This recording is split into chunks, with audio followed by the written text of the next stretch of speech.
Hello, you amazing people out there, and welcome to the Amazing Action Comics podcast, where we are all about independent comics. I'm one of your hosts, Angel, with John Pepe.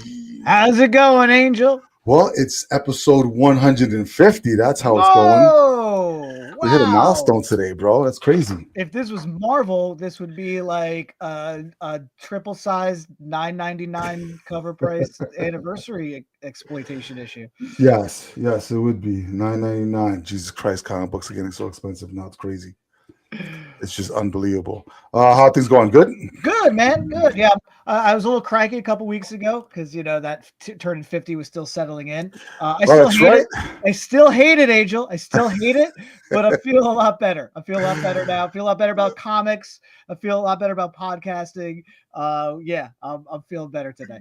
Good. Yeah. Well, no, don't worry. That midlife crisis stuff is going to come creeping back and forth every now and then. Oh, I you should should see know. the I'm, sports car. I'm getting close to it. You should see the sports car I just bought. Yeah, mine's going to be like a little freaking matchbox. Exactly. Yeah, it's all good. All right, guys. Welcome to another episode. If you didn't miss it, it was John's birthday a couple weeks ago. We missed last week because of life and stuff, but we got stuff for you this week. So John just turned half a century. That sounds older than 50 when you say half a Did you century. say half a century? Yeah. I'm going to just say half a You, century. you know, I'm half a century old. Saturday Night Live's been on for half a century, right? Oh, Like yes, it bro. feels Three old. hours. Not only was it Fun. just, it's 3 hours, it was not even on the right day. Right, it was a Sunday. It Yeah, was a yeah. Sunday. They usually do those anniversary shows on I remember the 15-year anniversary. For some reason, that's the one that sticks out to me. I remember Oh, that was really? a big primetime Sunday night thing. I thought what they did with it was really neat, though. The new sketches with and it was all live still, but with like the old cast Yeah. mingling. Yeah. Oh, it was really neat. It was really cool. The meeting of characters. But I Yes. think Eddie Murphy's impersonation of Tracy Morgan won the night. Won the night. But having him on the screen with him playing Black Jeopardy was fucking fantastic.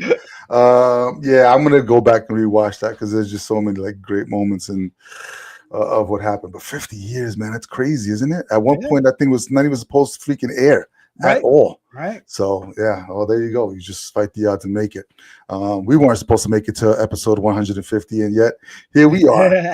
So it's all good with the comic book industry going into abysmal freaking abyss. But yeah, all right. So we have another couple books that we have for you guys that we're reviewing for the Indie Comic Review. But before we get there, just a couple of bits of news. We've been talking about this over the last couple of weeks. It's probably going to be something that we're going to continue to talk about until things are finalized. But with Diamond filing for bankruptcy and selling off portions of the company, they sold off the UK. They sold off the toy section, and they're looking for somebody to buy up the distribution here in the US. It just means, for the most part, the big two. Actually, I should just call them the big three now, because that's what it is. It's Image, DC, and Marvel. They're okay. They're over with their distributors that they've gone over to, Lunar and PRH, which is Penguin Random House. We were more concerned with the smaller publishers, the ones that were relying on a giant like Diamond to be able to distribute them. Now, they didn't have as much of the publishing power. When I say that, I just mean not as many books came out from these smaller publishers that come out from the larger production companies. But yet, it gave us things that we could read that was not part of just the mainstream, and it allowed John and I to read outside the box, if you will, of just the normal mainstream stuff that people can get and not be introduced to. So, we still have a lot of the small press that went over to Lunar, so you'll still be able to get that stuff.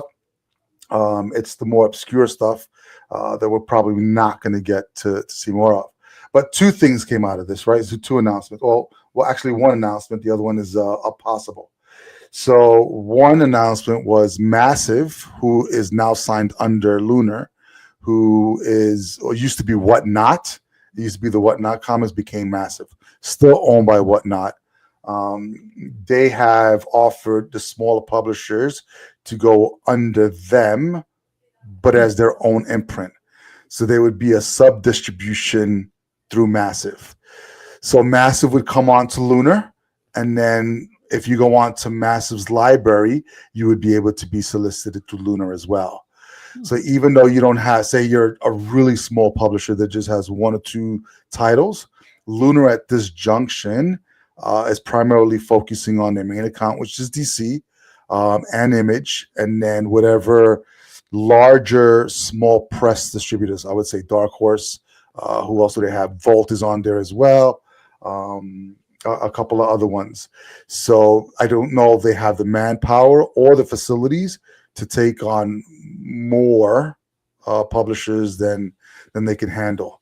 And you bring on 30 independent publishers that have 1 or 2 books, you're adding about 80 more titles to your offering and stuff like that. So Massive has opened up their, I guess, publishing house to say, hey, listen, if you are the small publisher with Diamond, here's this form, submit it, we'll review it, and if we decide you come under Massive, under your imprint. I don't know how the logistics work, so I don't know how the pennies crumble down to being sub-distributed through another publishing house. So obviously they're going to have to get their chunk, whatever the chunk gets from Lunar, and then you get whatever's left over. The only positive is you'll have visibility under the Lunar site to be able to be distributed into the direct market.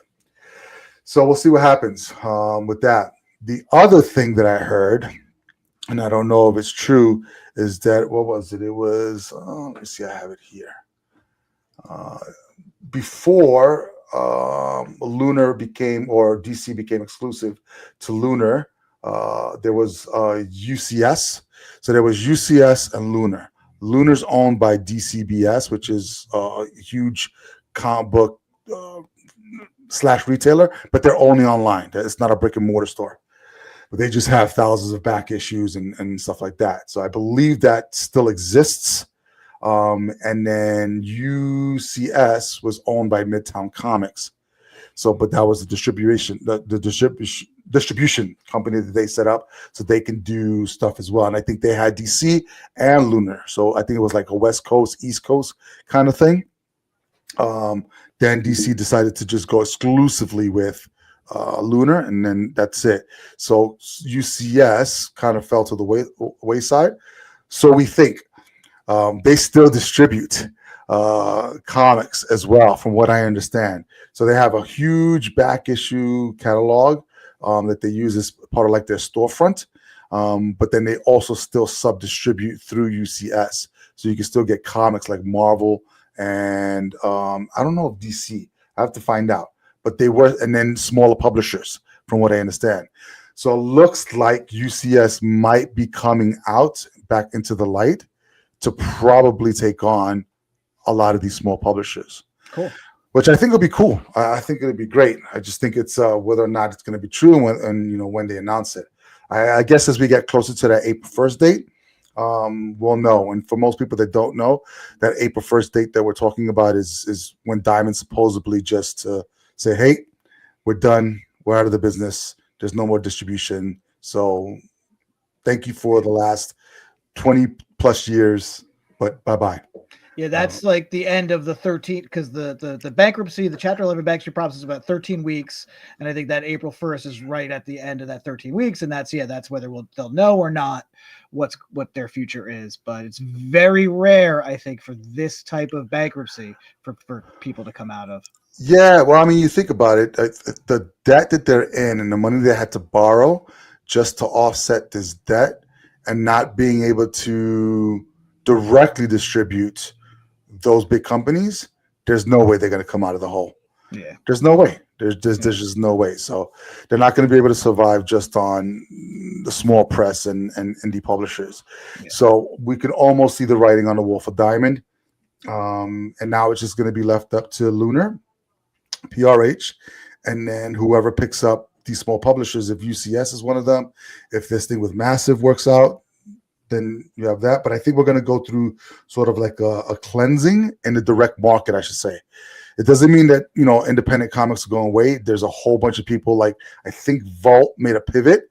So now they distribute still through Lunar, but they also sell their stuff online. So you can buy directly from them.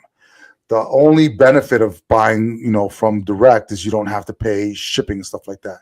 You go to your local comic book store, and then they're hopefully on the wall there, and then you just pick it up, and it's not, whatever it is for shipping, stuff like that. But if you're not close to a comic book store, like a lot of comic book stores closing down, especially in the small rural areas, then online is your best bet.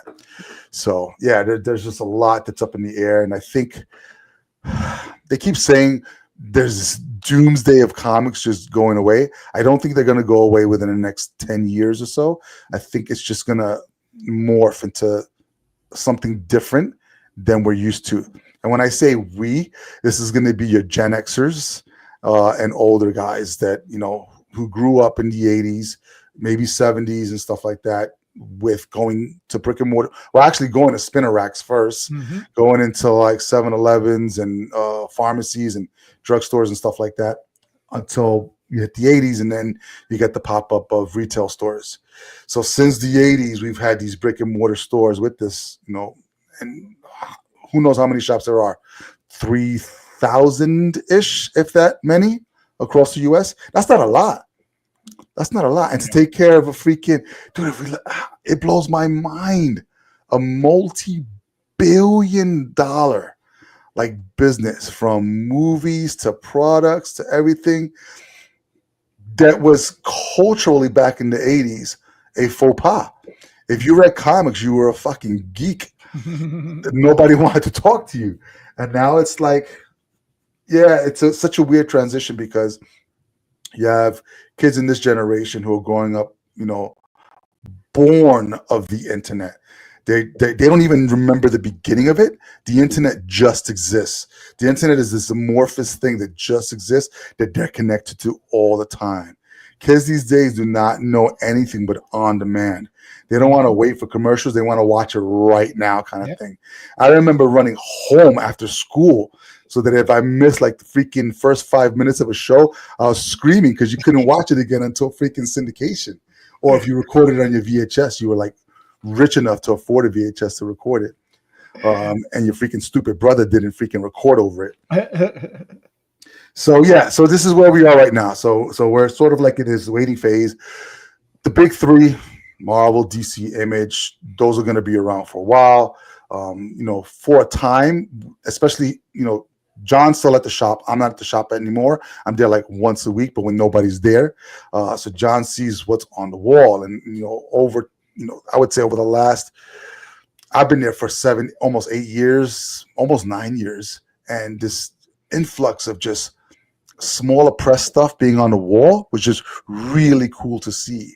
And I think we're just going to go through a period now where you're going to see less of that, more of the big 2, 3 on the wall until something, if it happens.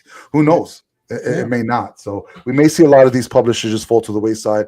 Diamond owes a lot of money to PRH, owes a lot of money to Lunar. And then those guys go first, and then whatever publishers they had underneath them start to make the way. So a small publisher who's in the Z's has 1 book, 2 books, who's owed like, a couple $1,000, is probably not going to see something for a while until everything else is down and settled. And those couple $1,000 for a small publisher is huge, because that's how they create other books. So more than likely, a lot of these small publishers are just going to fall to the wayside, and unfortunately, they're just going to, hang up their fountain pens until something else happens. And then the smart ones will make a pivot and know this combination of crowdfunding and still, you got the conventions, and we talk about this online community. They're going to have access to be able to, distribute online. But I think the dream for any person who loves comics, any person who dreams of making comics, I think as antiquated as it is, they want to be able to walk into a shop and see their book on a shelf. Of course. There's probably no better fucking feeling.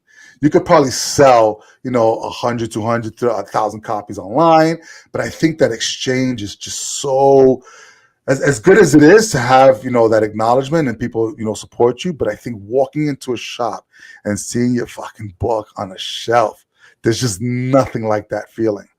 So this combination of, stores coming and going for the wrong reasons, bad business practices, and the ones hanging on to whatever's going on now. So we'll see. It sounds like I'm depressed about it, but I'm also hopeful as well. So we'll keep you posted on what's going on with Diamond, but also with what's going on in the industry, because I think Lunar, as far as I can tell, especially when I'm watching their posts and their reels on Instagram, they're really passionate about what they're doing. They really love the medium. So, and dude, they're top notch when it comes to sending their stuff, less damages, the way they package their stuff and stuff. PRH has made a big turnaround, but they're a bigger company, and I think if they didn't have to sell single issues, if they could give it up tomorrow and just focus on the trades, and it'd be the same kind of like turnaround with material, they would do it. I don't think they care about single issues more.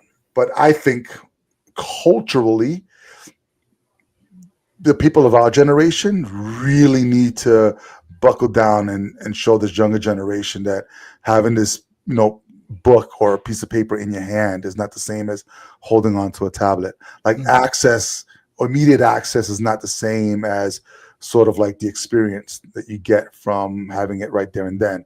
And I think if we have sort of that cultural revolution, then we'll have a little bit more traffic into the shops. Now, whether or not prices go up and up and up and up, I mean, we're far from when I was buying comics on my own, which was $1.95, to where we are now, which is an average of what, $5? It's getting there. Yeah. I mean, most of your books, I know all of Vault books turn to $4.99. Yep. First books from most ones are $5.99, $6.99, and it's hard to, find value in 22 pages of something for that price. Yeah. And if you're buying, 5 titles a week, not even a month, a week, you're out like $30. That's crazy. Yeah. It's just crazy. So who has that kind of expendable income? Yeah, it is, especially with the possibility of paper prices going up and things like that. I mean, I always find it interesting that, there's, ever since digital media really started to get in the hands of everybody else, it was the death knell of print media. And yes, to a certain degree, but I think as long as there's paper, there's always going to be books. There's always going to be comic books.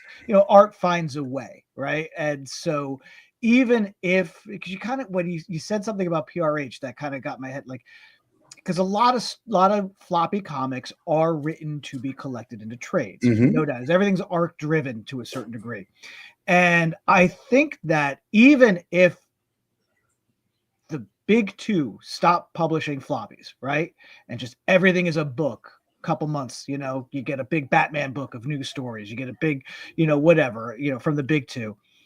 Even if the floppies go away, which again, I still don't think that they will, because I think the collectability, the tangibility value is still going to be there. Right. That's still going to carry over from the older generation to the mid-level, and it'll funnel down, it'll whittle down, but I think you'll still have that. But even if, like, I still think the independent comic spirit, as well as logistics of what it costs, people start producing stuff on their own, right? Indie, real super hyper indie stuff, self-published stuff, right?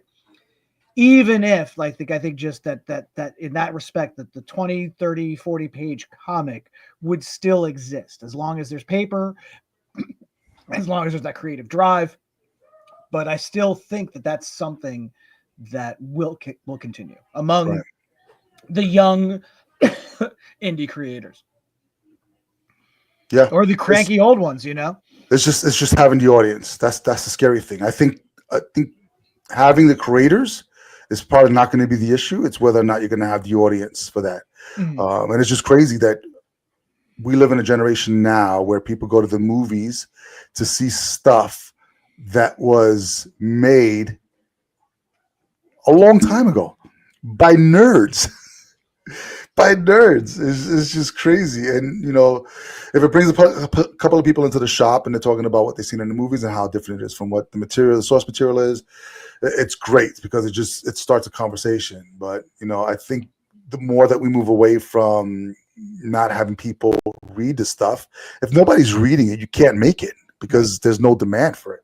So that's my concern, is the demand for it. And these guys will be okay for a long time. It's mostly the indie stuff.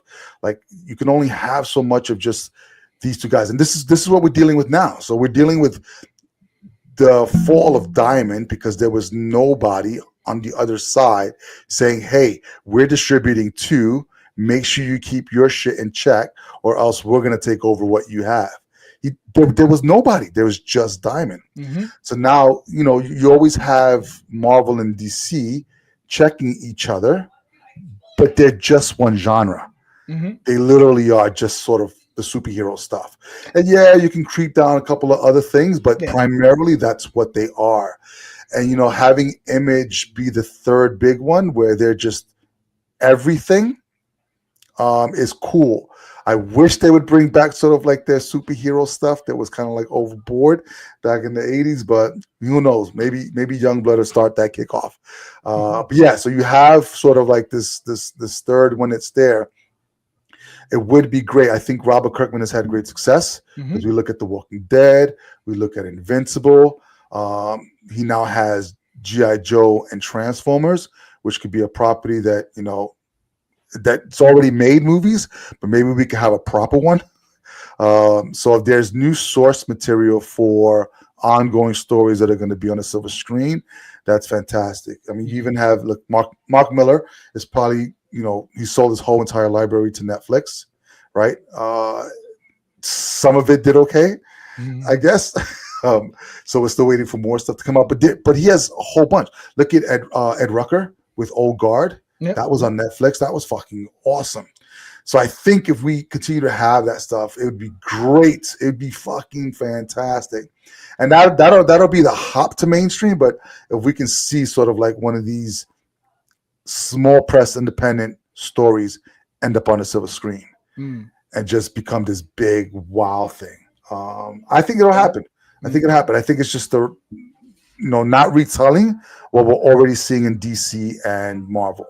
Because I think if you try to do a non-Superman story, it's just not going to work. I mean, we got Brightburn. Did you ever see that? It was good. Yeah. It was fucking fantastic. Yeah, but that was it in the movies? I think it was in the movies. It did get a theatrical, I believe. Yeah, but it's one of these things where it's like, oh, that's Superman, blah blah blah. It's going to be really hard not to compare anything that comes out now to what we already have. Yeah. As sort of like that trope. So it needs to be something that flips its head on the trope and stuff like that. So we'll see. But yeah, all right. So like I said, we'll keep you up to post on what's going on with Diamond and how it affects what we may be doing down the road if there's no material coming out. So, but that'll probably be sometime in like December where we'll be like, sayonara, dudes. Cool. All right, so that's all the news that we have for you now. Let's hop into some of these books. We have about 2 weeks worth, not a lot. So we've got about 4 books between John and I that we picked up and thought was pretty cool. I'm going to start off with the first one that we both read. So yeah, any kind of reviews. So this one is from Image. It is called Bug Wars. So let me just read the synopsis. We'll get some credit there, and then we'll rock and roll into it. All right, so it's a mini-series premiere. So Slade Slaymaker, already love the freaking names with double S's and fucking Slaymaker, is a kid from Alabama suddenly lost in a vicious world beyond his imagining, a world of marauding ant armies, not aunts, even though they could be a pest, spellcasting spider witches and beetle riding barbarians, a kingdom of tiny but deadly warriors hidden in their own backyard. The same world that saw his father eaten alive by insects now plunges young Slade into the middle of brutal bug war to decide the fate of his family. Blah, blah, blah, blah. Dude. All right, so let's just do credits real quick because I want to talk about this book because it was actually pleasantly surprising because what do we say about anthropomorphic stuff? Well, all right. Go on. Well, yes. Yeah. All right. So House Bug Wars. This is written by Jason Aaron. So you already got yourself a really, great writer. Drawn by Mahmoud Asar and colored by Matthew Wilson and then lettered by Becca Carey. Gad, give me your 2 cents in this book because I want to know what you thought about this book. Oh, it's Conan meets Micronauts. Oh, yeah. I mean, it's right there. It's right there. It's in the creators, right?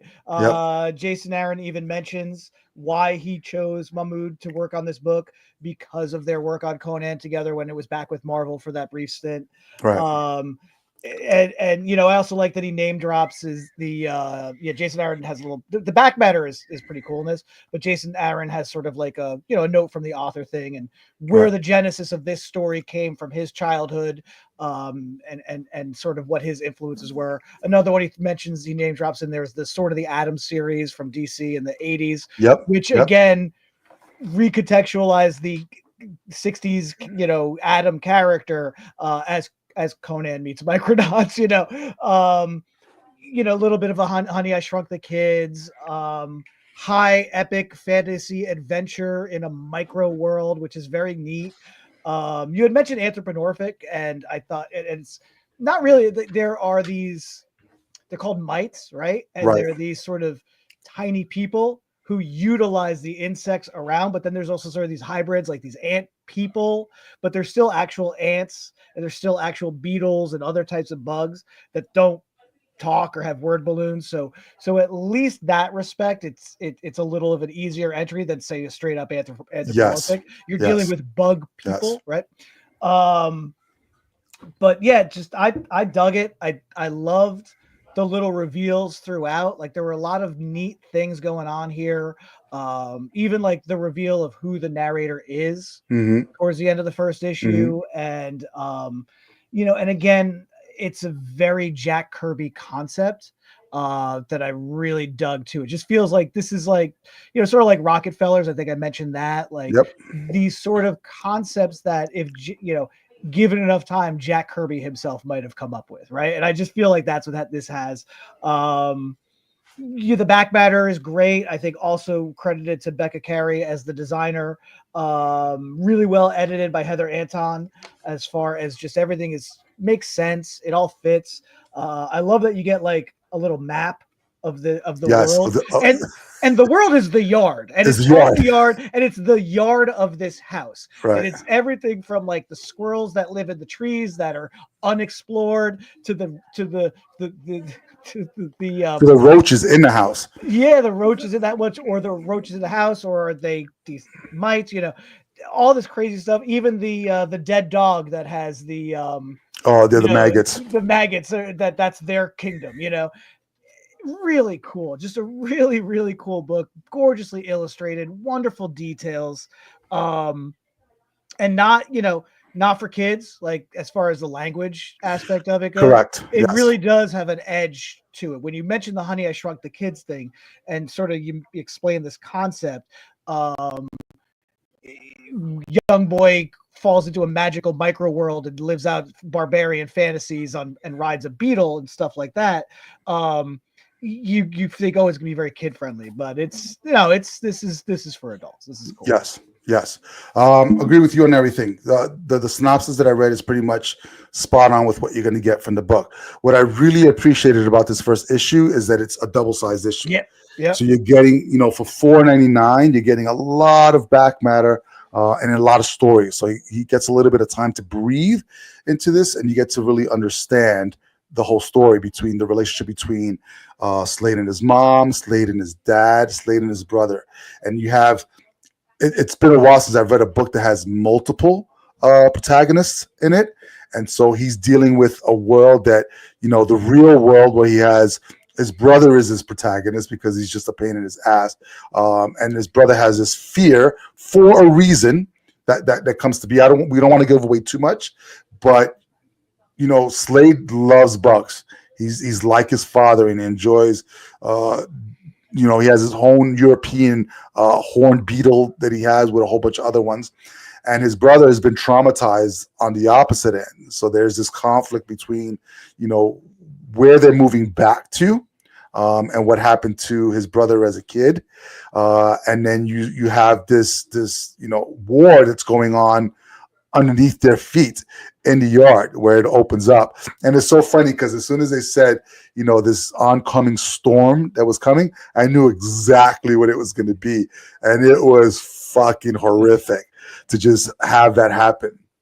But you get to see an entire freaking mound of ants just get wiped away in one swipe. It was just crazy.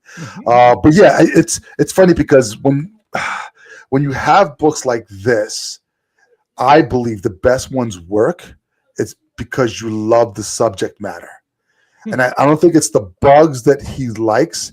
I think it's his experience of growing up in Alabama, in the backyard, and making up stories of these miniature things just in his backyard. And you can see it. And, you know, it's one of these things where I love that they do. So we've got the map that he was talking about. It's pretty much, it's Jason Aaron's backyard, probably.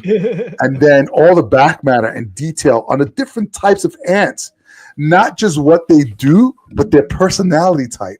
Just fun, like, it's such a good book. You know, it's going to be a miniseries, so I'm definitely on board for this. But guys, if you want something different, and you want something that has sort of its own world already built into it, Bug Wars, Image Comics, Jason Aaron. Mahmoud is freaking dude. His art is great for this book. His line work, his action, just the detail that he pays attention to, like facial expressions. I think the emotion comes out on the page. Just this is a workshop of a solid, you know, I want to tell this story to the world. Good stuff. Yeah. I think this book also speaks to, I think, you know, Image's greatest strength right now is letting proven creators create and tell these stories. Just like how but that's their origin, isn't it? I was saying we're the top creators right now. Let us just tell our stories. Just tell our stories. And Marvel and DC said, "No, fuck you. This is what you we gotta own work these IPs," and they're like, "Fine, we want to make our own." And you know, it's sort of like allowing, you know, guys like Jason Aaron, or a couple weeks ago, Rick Remender talking about the seasons, you know, and his success with Giant Generator and the stuff he's writing there. Like, just allowing these proven creators, and then again, these proven creators always know a guy or a girl who's also gets that shot sometimes too, right? So I just that is, like, again, one of the greatest things that in the transformation of Image from then to now, that spirit always has remained. Letting creators create has always been their North Star, and I still appreciate that. And this is just a perfect example of that. Yeah, that's awesome. All right, so on to the next book. Let's do yours. Yes.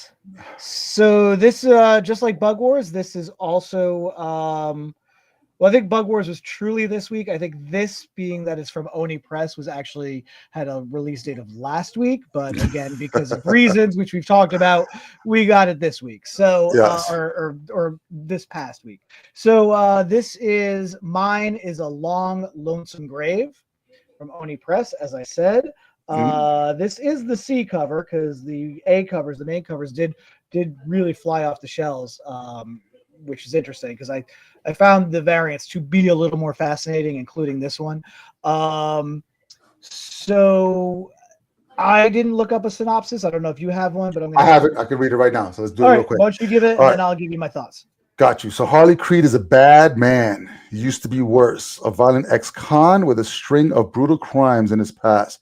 He only wanted one thing when he finally walked free from prison: to leave Briar Falls, West Virginia, behind and disappear forever. But Harley's hometown has a strange way of swallowing people whole. Call it a consequence of low-level folk magic that has permeated its darker corners for generations. And now that Harley has returned, pent-up vengeance for his past crimes is about to come roaring back. Somebody has put a hex on him, and Harley has 7 days before he dies in twisted, screaming agony. Yeah. That's interesting. That's an interesting synopsis. It's always interesting when the synopsis really reveals a little bit more than what you get in the first issue. Yes. That's sort of that 7 days thing, kind of either was it mentioned in there or not. It kind of escaped me, but I don't think it was. So that's an interesting hook added to this, and it kind of does inform a lot of what the character's doing here. Written by Justin Jordan, illustrated by Chris Sheehan, colored by Alessandro Santoro, lettered by Micah Myers. Not Michael Myers, but Micah Myers. That's really cool. Designed by Sarah Rockwell and edited by Megan Brown. Again, Oni Press. I talked before about, you know, Oni Press was the indie comic company in the late 90s, early 2000s that was really pumping out a lot of the non-superhero stuff, giving known creators a sandbox to play in the black and white comic realm. first Kevin Smith comics were through Oni, right? And so, you know, a lot of great stuff had come through that company, and then they stuck around, but they really didn't have too much out there except for like Scott Pilgrim. That was like sort of like their thing that kept them going. And in the last year or so, this company has busted through the roof again. No longer doing black and white comics, picking up some really interesting, neat licenses like resurrecting EC Comics and that horror anthology series format. Giving something new but cashing in on an old sort of known and trusted reliable brand, and you know, doing more things. Dwellings, a book that I really loved, you know, and then there's stuff like these sort of like dark crime genre that really excites me as a reader, because again, I've read enough dystopian future stories. I've read enough superhero stories. I love the fantasy. So again, I love that, you know, what Bug Wars did, but this was sort of like a, you know, No Country for Old Men type, gritty, you know, just sort of dirty revenge tale, right? With a father who's been in jail for 20 years because all signs point to the fact that he murdered his wife, and he's estranged from his daughter because of that situation. And now he's trying to make amends with her, but then also have the revenge on the family that put him in this place, which was her family. And it just, you know, just this sort of like, yeah, that whole sort of revenge Western type vibe in a modern day setting with just a dash of occult and witchcraft. So it doesn't feel like it's going to overwhelm the story. It's just going to sort of be a subtext in there because, yeah, there's a lot of spells, witchcrafts, totems, you know, that crop up, and how he is equipped to handle them because of his past. So really cool. Reminded me a little bit of Local Man in setup, but more, you know, not as lighthearted as that can be, and without the superhero element. But you just got, you know, you got the guy returning home who has been away after a tragedy and is there to make people pay for the wrongs that have done to him. Nice. And you start off with him hammering some rail spikes into a guy's eyes. So that's a great way to sort of kick off a first chapter. So yeah, mine is A Lonesome Grave. Again, I like a comic that makes you want to, you know, that's so gritty and visceral. It makes you feel like you want to take a shower afterwards. This was really good. That one's it. Yeah. All right, fantastic. All right, check that one out, guys. All right, so my next one, this was from a couple of weeks ago as well. Yeah, just because of how stuff works now. Silverhawks, really cool cover by Perillo. Some fantastic stuff here. So here we go. So in a nearby galaxy of limbo, the deadly. I mean, if you don't know the freaking story of Silverhawks, I'm not even going to read the synopsis because if you don't know it, just you didn't watch the cartoon. So you're saying it doesn't do anything different with the property? It does, though. That's the thing. It does. That's what I was pleasantly surprised for. Yeah. So with Thundercats, because Diamond has all these IPs now with, or Dynamite, I should say, has all these IPs. So we got Thundercats, you got Hercules, Coming Space Wolves, you have Johnny Quest. What else is out there? A bunch of other stuff. Now Silverhawks. With Thundercats, you had sort of like the retelling of them leaving their home and coming to Third Earth. So I think what Declan Shalvey did is he threw in a couple of twists here and there about the past of Jaga knowing Mumra. So there's some kind of relationship between them two that was not in the cartoon. So even though we sort of got a retelling of, you know, how things happened, like Jaga never made the journey. Lionel did grow up through, you know, on the ship on his way to Third Earth, but he's still a child kind of thing. So we still have all of those elements. There's a couple of things that Declan did to the story that worked. It works, but it's not part of what we saw in the cartoon, which is great. Here with Silverhawks, you've got, you know, this futuristic world. It says 100 years ago. This is 2839. So none of us are going to be remotely alive when this thing comes to fruition. You do have the original Stargazer in here. And what's funny is that Monstar, like in the original first episode, is in jail. He's locked up. The difference is that he's locked up from the old Silverhawks team. So the program did exist, but with a different team. They're much older now, and Stargaze is actually at his retirement party. And what happens is you find out that Monstar is actually escaping. And who's freeing him? Molecular. Dude, I loved 80 cartoons. Just they were so bad, but they were just so good. Just the naming of these freaking, like, I think the girl's musical melody or something like that. That's one of the bad guys. And Molecular looks like just a big walking molecule. So it's just these big round bubble thingies. Let me see if I can find it real quick. But his power is that he morphs, so he can change into other people, similar to like what Mystique can do. Yeah, so look at his head right there. There's just a face and like just yellow bubbles around. So really cool. So what they did is they went back. They had a different team of Silverhawks, where Stargaze is on the verge of retirement, and then have from what is it, Pino Connolly, whatever it is, Monstar being broken out by Molecular. And when this happens, Stargazers, wherever they are having a retirement party, the alarm goes off and Stargaze is like, yep, I got to get back into this. So he's not going to retire. But then it's funny because the old crew that's there is like, yeah, we're ready to go. And he's like, hell no, you guys can barely push over a 90-year-old grandma. It's like your day's over kind of thing. So he has to recruit a new team. So you get this whole story of, Monstar breaking out of jail, wanting his revenge kind of thing, who is being broken out by Stargazer as, establishing the Silverhawks program. Obviously, it's died down because there's no crime of that level anymore. So they're going to dismantle Hawk Haven and all that stuff. And as soon as that's going to happen, all hell breaks loose. But then now we're going to get the Silverhawk team that we're used to, which is like Bluegrass, Hot Wing, Quicksilver, the Copper Kid, Steelheart, Steel Will, which are the brother and sisters of the group. So I dug it. I went back and I watched the first. It's different because you can't watch shit from the 80s now on a high definition TV because it just looks like shit. So you got to find yourself like a tube TV and it'll look fantastic. But I watched it and I was like, oh yeah, I remember this. And so I'm really looking forward to it. If you're a fan of 80s cartoons, and Silverhawks was one of them, you'll love this. If you weren't and you want to see what it was like to be introduced to some of the stuff that we grew up in that time, then venture out. It's definitely in that superhero kind of genre. And they'll have some like cheesy one-liners and stuff like that, but I think that's what we liked from the 80s. And it's not over the top. It really is sort of like an homage to the cartoon, which I really appreciated. So, Ed Bryson, who's the writer, did a really solid job of just sticking to the what we were used to when we were growing up. George Cambadeus, I probably ruined that name, but or butchered it. Good. I liked his art. It was really clean.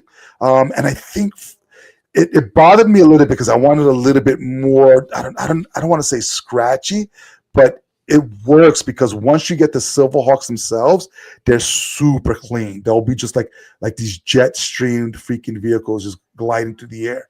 So I think his art is definitely going to work for it. And it's sort of on that really cartoony level. So it brings you really close to like the cartoon itself, which is pretty cool. Yeah. So it works. Then Ellie Wright.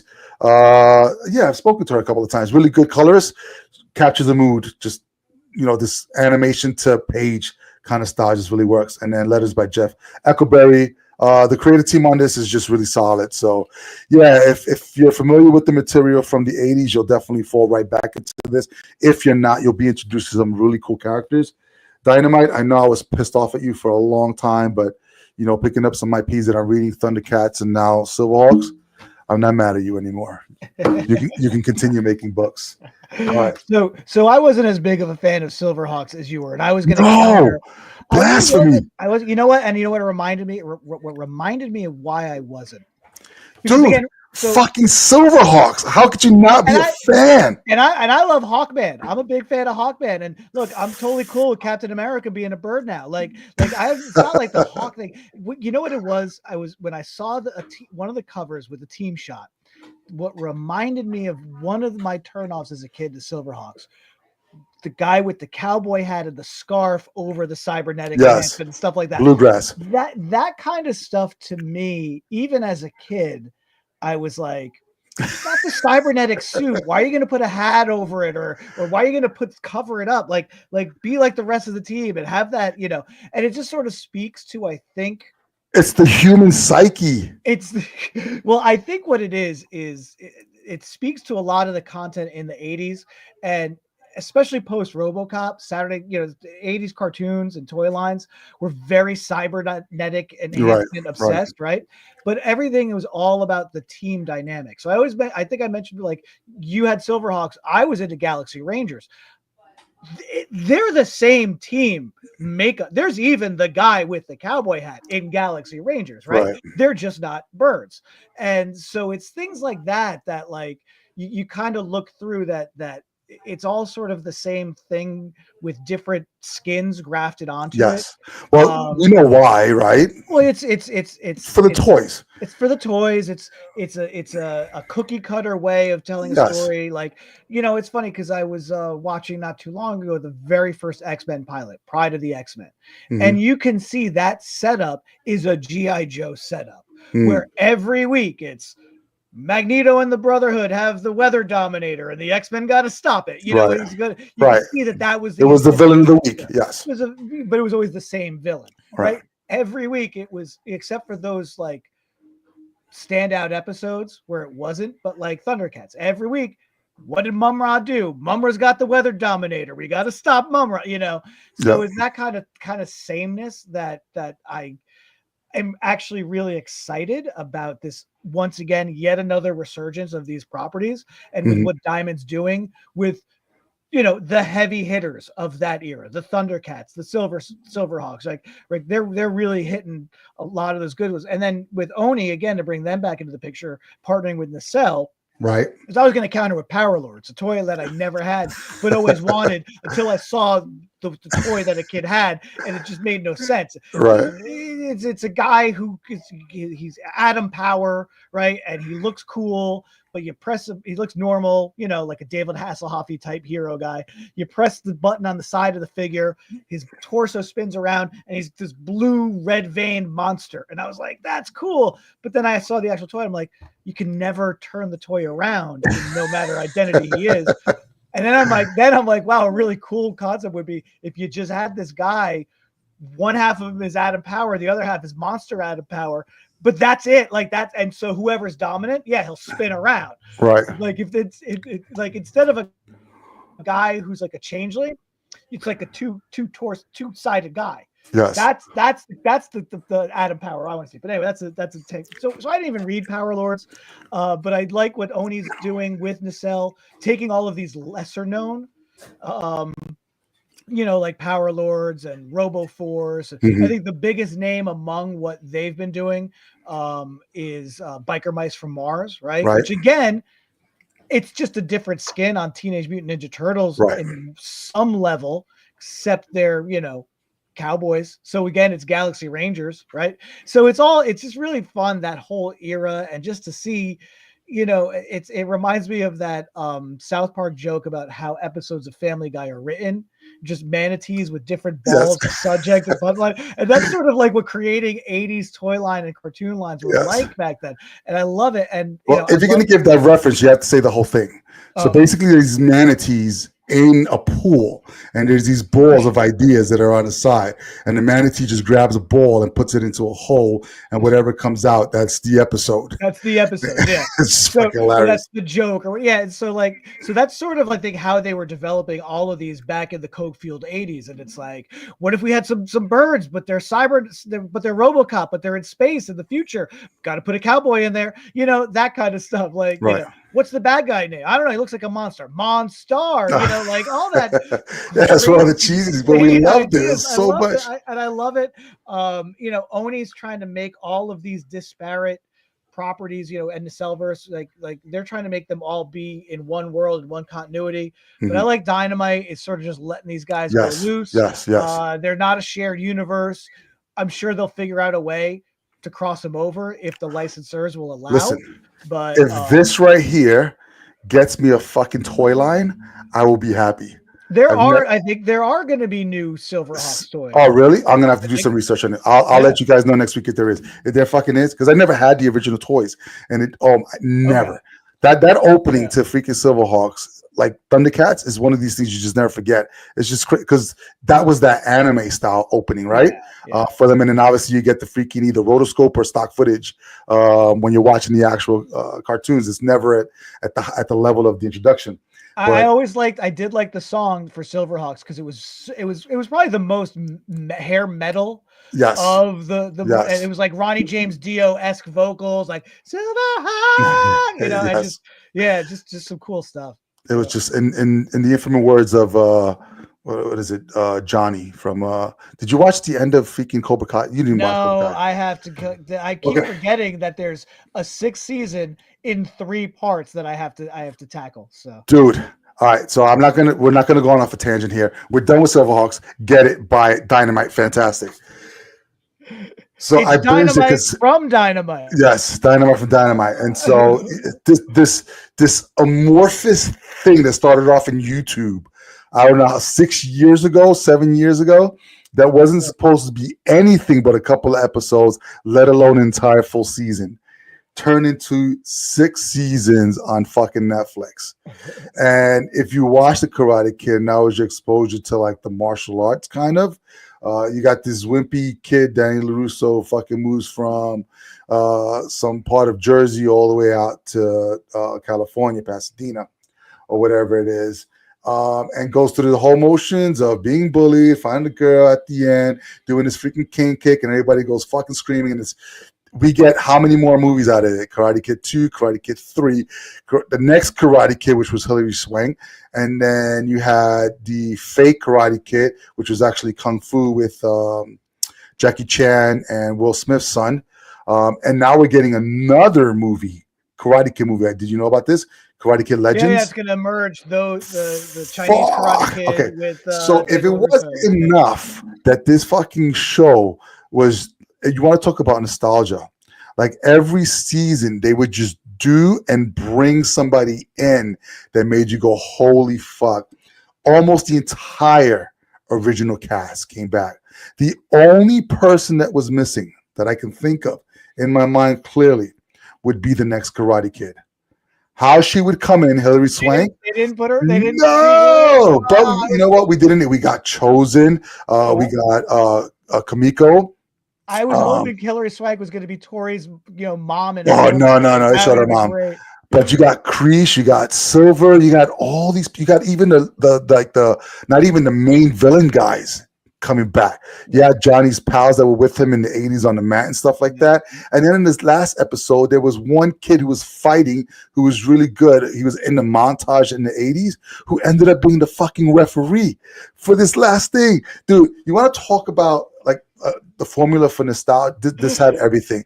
And it's corny, it's cheesy. The fighting wasn't actually really any good, except for a couple of people who are actual martial artists, but it was just done really well, and it was such a good send-off to this property that we didn't even know we needed, and it just came back, and it was just like fucking fantastic. I will say, do you get Miyagi as a Force Ghost? You got him back. You got him back, not as a Force Ghost, but you got if it would have been a Force Ghost, I think that would have been better. So what they did with Ghostbusters, what they did with Stegman, was really cool. That was really cool. Like, it wasn't him, but it was his form, and he didn't say anything. And this one, they tried to Luke Skywalker him with the fucking CGI stuff. In the shadows, it worked really, really, really, really well. But then when it came into light kind of thing, you could tell, that Pat Morita is no longer with us. But it was in that moment, in that scene that he had with Daniel LaRusso, it was crucial because he was at a crossroads with, his tarnished past. So I'm not going to get into all of it, but if you haven't fucking seen it, John, you have to see it. Stop doing whatever the fuck you're doing and just watch it. Short episodes. One of the things I love about the show too is that it takes a very simple, Rocky-esque movie directed by the guy who did the first Rocky, John Avildsen. And it's clear when you watch that movie, good, bad, just no gray, right? And then because of a couple memes and a couple jokes about, hey, people kind of re-examine this movie a bunch of years later, and we're like, well, that, the good guy's kind of a dick, and maybe the Yeah, bad yeah, guy's yeah, actually the yeah, good guy. And then that kind of inspired and informed the show. And one of the things that I love about the show is that it doesn't deal primarily in good and bad. Yes, you do have that, but it's a lot of grays. A lot of the characters do exist in the world of gray, where right. once you realize their motivations for why they were doing what they were doing, once you get some of their backstory or see where they've been in the 40 years since, it's sort of, Daniel doesn't come in as the white knight, as the good guy on the white horse the whole time. He's, when he's even introduced, he's a little bit the heavy, with Johnny being the, Yes. look, someone had a great point after you got all the flashbacks of Kreese in Vietnam, where they were like, God damn this show. Now I care about John Kreese as a character. What the hell? Yeah, listen, him having his redemption in the show was fantastic. The way he went out was fucking crazy. But we hardly ever get a property where you got the original movie, right? And then 30 some odd years later, you get the reintroduction of the property, but it's flipped on its head. Mm-hmm. And what I mean by that is that Karate Kid in 84, wherever it was about LaRusso. It was his journey. I believe, especially not those first couple of episodes, because that first season, they didn't know that this was going to be anything, but I think it definitely morphed into Johnny's story. Oh, yeah. This became about Johnny's redemption and his story to offset what happened in 84. I think, because I think that it really is apparent for me from the first season, and right from the first moment, you're catching up with Johnny right after he loses the All Valley at the end of the first movie, and you're seeing his stunted life over, and I think it would be really easy for them to repeat the theme of the 80s, which is LaRusso wins again. Sure. Yeah.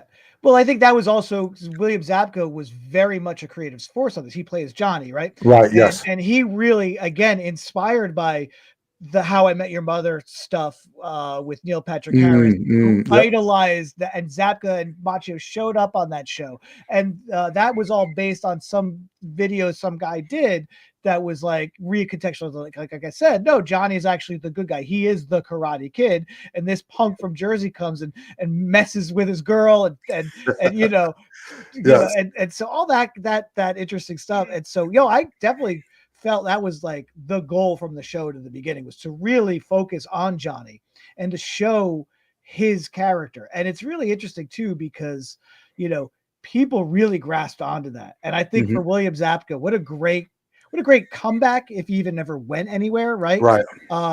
It's sort of like Ke Huy Quan, right? The moment this guy's having with this new movie and everything. Yeah. And so, but you realize, he never really went anywhere. He was a stunt coordinator on a whole bunch of action movies, during the time. Just he behind the scenes. On camera. Yeah. And so same thing with Zabka. He was working, he just wasn't out there, And so I just think that it's a great success story. It's a great example of not redoing what was originally done, and putting something new on it and putting levels and layers. And I swear that show, and I think that might be part of like the hesitance, because that show is the definition of television crack, because every episode of that show does such a great job of pulling you into the next episode. And when they're all available at once, you're losing 2 days. I remember the season 5 was like a New Year's Day. I didn't do anything except watch season 5 on New Year's Day. That was my Saturday. There was 6 episodes left, and we could not stop. I think it was like 1:00 in the morning when we were done. And so fantastic. What is it? It's the final 6 episodes. So it's part of the same season. They just cut it in half. In half? I thought it was 3. No. It was just 2. Okay. They did the first half. Okay. They did the first half, and then they did the second half. So it's only 12 episodes. It's 6. I believe it's just all 12. Yeah, 13 episodes or something like that. Okay. But it's done. It's done. It was a nice send off. And then I'm sitting in the theater this weekend, and the commercial for freaking Karate Kid Legends pops up, and fucking Daniel Russo. Yeah, there's a trailer already. It's coming out this year. I think it's sometime in May or something. Wow. So yeah, really interesting. So I got my Karate Kid fix, but it was, if you want to do something from the 80s and not recreate it, but pay homage to it, this was a really good way to do it. And you couldn't do it because you had to age those characters, and the fact that you had to, you got to use the actual characters from the original movie. This is not something that could have been done 10 years ago, 20 years ago. It needed to age out and have them grow up as people and then see them again. But you can recognize the children in them that they were in the 80s, which is, it was just great. It was just really good. But then you get to see how they all like became these people. And like you actually got to see them grow up, which was fantastic. Yeah. Now, correct me if I'm wrong, because again, I haven't seen the 6th season, but this show is known for deep cuts, right? Like you said, references to the old movies. Yes. Any nods to the animated series? Do they get none? Like in the background they should have like that little thing that they were always trying to get, like the little vase or whatever it was on that show? No, they had like a little monkey or something. No, but it's funny because you're talking about this now. I don't want to go down another rabbit hole, but really quickly, because I love when movies do that. And if you know the references, it's cool. So me and my wife were watching the movie called The Gorge last night. It's something on Apple Plus. I heard about this, yeah. It's with I'm so bad with names, but the girl that played Magic on New Mutants. Okay, she's the blonde girl. Yeah. Anna something. And then the guy that was in the new Maverick, Top Gun Maverick. Oh yeah. He was what's his face's son. Yeah, Miles Teller. Yeah. So they both played in previous movies. So Miles Teller played in Whiplash, where he was a drummer, and the other girl, I don't know, Anna something. She played in The Queen's Gambit, where she played chess all the time. Yeah. So there was a scene as they're doing a montage where they both respectively were doing what they did in those other movies. Oh, that's neat. That's so fun. They play chess with each other, and then they also play the drums with one another as well. I thought you were going to say you loved when 80s movies had cartoon shows that were complete bastardizations of the original premise, like Rambo, like the Rambo cartoon, or but you're not going to make a fucking bloody. Yes, the RoboCop is great.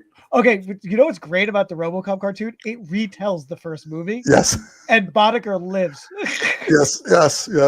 So, but no, I like when movies give nods to things that they've done or things that you've seen in the past, and they're just like these hidden Easter eggs that not everybody's going to get. So, So with that being said, guys, what do we have for you? Bug Wars, fantastic book. Definitely pick it up from Image Comics.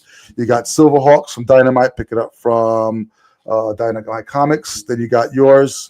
Mine is A Long Lonesome Grave from Oni. From Oni. Yes. Which was pretty cool digs and stuff like that. And then we spoke a little bit about that ending to Cobra Kai was just fantastic. I can go to rest now. All right, kiddies. Yes. All right, that's all that we have for you this week. So if you like what you heard, make sure you click subscribe to the podcast, but yet invite a lot of your friends to come on board. We're here every Monday at 1 p.m. live. Not like those other guys that cut and edit. Whatever we fuck up. We do it live. If you want to be on a podcast, you're a creator, have something you want to promote, amazingactioncomics.com/podcast, fill out the form. John and I would love to have you on to talk about you and or your project. Go to amazingactioncomics.com. Stay up to everything that we've got online. If you want to submit your book for our online library, we're accepting submissions now for our online library. You can check out what events we have, whatever other news that we got going on there. And last but not least, most importantly, please support your local comic shop. John, where do you get your comics from? Well, I get my comics at the Joker's Child in Fair Lawn, New Jersey. Joker's Child, we have all the new comics. We got a deep bench of back issues.